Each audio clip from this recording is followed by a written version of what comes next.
He shuddered when he thought about the first day that he'd heard those voices. They were so real and so near that he had to actually turn around and see who was whispering in his ear. It took almost a day for him to realize that the voices were coming from inside his own mind. And they really weren't kind voices either. They said all kinds of horrible things about himself, and they would not leave him alone. And then it got worse. One day the voice took control of his own mouth. Randomly horrible and crazy things would come out of his mouth, and there was nothing that he could do to stop it.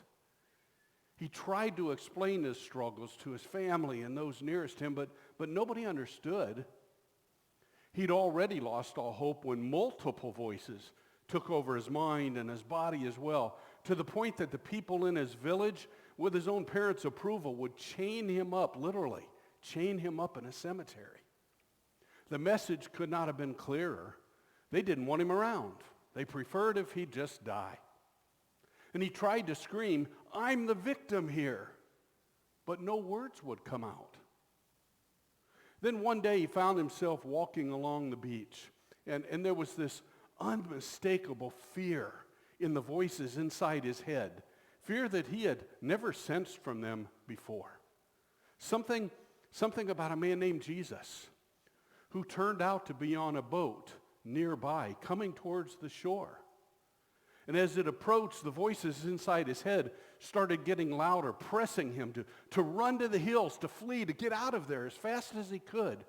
But there was something about this man that he saw in the boat, something that was different about him. And so with all of his might, he stayed put with both feet in the water.